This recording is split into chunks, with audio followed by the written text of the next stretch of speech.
mfalme wa ajabu, tunaposikiza neno lako, ukafungua macho yetu na masikio yetu, tukaweza kusikia sauti yako na maisha yetu ikabadilika, katika jina la Yesu Kristo tunaomba na kuamini.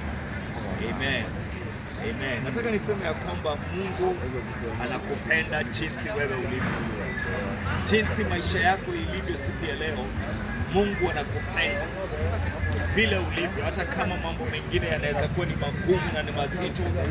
Kwa yote Mungu anasema ya kwamba ako na mpango na maisha yetu, na ako na mpango na maisha yako. Na kitu cha muhimu sana siku ya leo ni wewe utambue ya kwamba mpango wa Mungu na mapenzi yako ni wewe usipotee, ni wewe uokolewe. Kwa sababu kuna watu wengi siku ya leo maisha yao inaenda ikipotea. Kuna watu wengi sana ambao wanaelekea wakiwa ya kwamba maisha yao imepotea, wako kwa giza. Na ukiwa katika ulimwengu wa giza, ni kumaanisha kwamba wewe kama nuru haitakuja kwako, utaishi kwa giza. Usipopata mwangaza utakaa kwa giza. Na siku ya leo kuna watu wengi sana ambao wanatusikiza wako kwa giza. Wengine wako kwa biashara lakini wako kwa giza. Wengine wako kwa ndoa kwa giza. Wengine wako kila mahali lakini wamepotea. Na ndiposa Yesu Kristo akaja akasema, I am the light of the world. Mimi ndimi nuru ya dunia.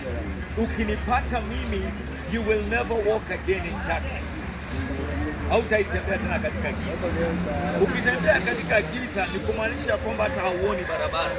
Ni kumaanisha kwamba unaweza anguka mahali popote kwa sababu you cannot see. Na kile shetani amefanya siku ya leo ni ya kwamba watu wengi wako kwa giza na wanaenda wakianguka katika mashimo ambayo shetani amewekea maisha yao. Shetani amekuwekea mashimo, unaanguka. Amekuwekea shimo katika biashara yako, unaanguka. Anakuwekea shimo katika ndoa yako, unaanguka.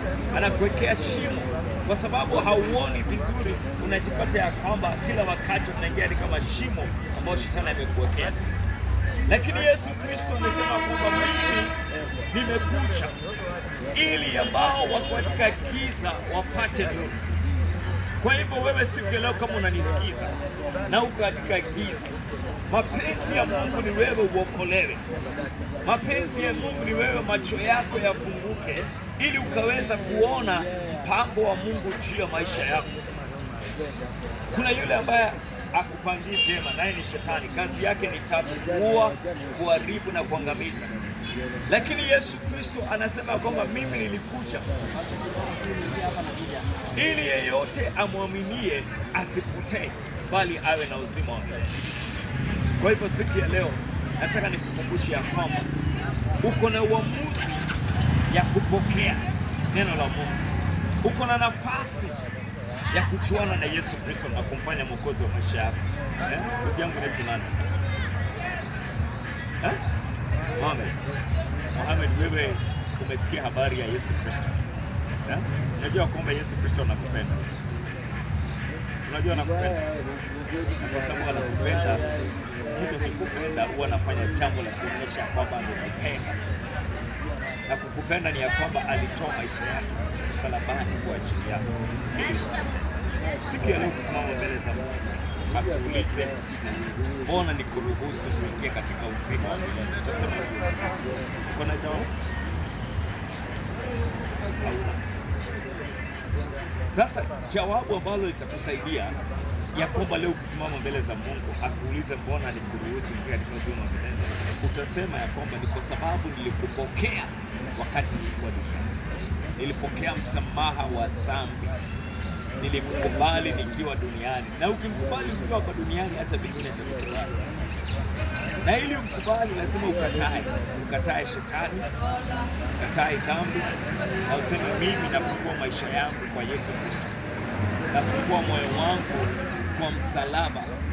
Pale Yesu Kristo alikufa msalabani kwa sababu ya maisha yangu. Hapo ndipo nataka Yesu Kristo aniokoe. Unaona? Wewe mwenyewe huwezi jiokoa. Na hata mimi siwezi kukuokoa. Mimi ni mchungaji lakini siwezi kukuokoa. Na kanisa haiwezi kukuokoa. Yule ambaye anaweza kukuokoa ni mmoja, na yeye ni Yesu pekee yake. Yeye ndiye alikufa msalabani kwa ajili yako. Na wakati mwingine wewe ukijaribu kujiokoa unashindwa, unarudi tu kwa dhambi. unarudi tu kwa mambo ambayo umekuwa ukiacha, unarudi katika utumwa wa dhambi. Ili ukombolewe ni lazima ufike mahali useme kwamba mimi ni mwenye dhambi. Ukubali ya kwanza wewe ni mwenye dhambi. Unaona? Ukubali ya kwamba wewe ni mwenye dhambi na unahitaji msamaha wa dhambi. Hakuna kipawa kingine kikubwa kuliko hicho, ya kwamba umesamehewa dhambi zako. Kwani maji yale yote ambayo umefanya katika dunia, unapomkubali Yesu Kristo anakusamehe, inakuwa ni kama hata hujaifanya makosa. Nalo jina lako unaitwa nani? Amen. Jina lako pia hayuko kwa hii dunia peke yake, inakuwa mpaka wapi? Mbinguni. Kwa sababu hii maisha tunaoishi hapa, nilikuwa nahubiria kwa watu pale nikawaambia, maisha ambayo tunaishi hapa ni ya muda mfupi. Unaona? Ile maisha tutakayoishi baada ya hii dunia ndio maisha ya milele na milele, ndio maisha marefu. Kwa hivyo nataka nikuulize ya kwamba afadhali kutengeneza uhusiano wako na Mungu. Nashika. Fanya urafiki wako na Mungu. Unajua wakati mwingine Mungu anataka kutusaidia na kututengenezea njia katika maisha yetu, lakini tumemweka kando. Na ukiweka Mungu kando, shetani ndiye anapata nafasi. Na shetani kazi yake inakuwa ni kuua, kuharibu na kuangamiza. Kwa hivyo hata ukifanya hii kazi ukiwa na Mungu, you are a better man. Ukiendelea katika maisha yako kila siku ukimtumikia Mungu, you are a better person. You get me? So what exactly do we need? Kile ambacho unahitaji ni Mungu. Kile ambacho unahitaji ni msamaha wa dhambi. Kile ambacho unahitaji ni kuokolewa. Umkubali Yesu awe mwokozi wa maisha yako, akuokoe, akupatie maisha mapya. Kwa sababu ile maisha ambayo unaishi siku ya leo, ukiendelea kuishi maisha hayo, your life will remain the same. Hiyo maisha unaishi miaka ingine ambayo umeishi kama miaka 5 iliyopita, ukiishi the same life, your life will never change. But if you make a decision today and you say, I want a new life, Jesus changed my life from today, let me tell you, the next 5 years of your life, the next 10 years of your life is going to be a different life. Because number one, utakuwa umefanyika mtoto wa Mungu, umesamehewa dhambi zako. Unaona? You have a new life, you have a new heart. Unaona heart way ina change. Mind way ina change. Na hakuna ambaye anabadilisha mioyo ya watu kama Kristo mwenyewe na neno la Mungu. Hata sisi kile ambacho kimefanya tuwe jinsi tulivyo ni neno la Mungu limebadilisha maisha yetu. Neno la Mungu ndio limebadilisha maisha yetu, mawazo yetu, hata vile tunaishi kwa sababu ya neno. Mimi nataka nikuombee siku. Ungetaka maisha mapya. Ungetaka maisha mapya.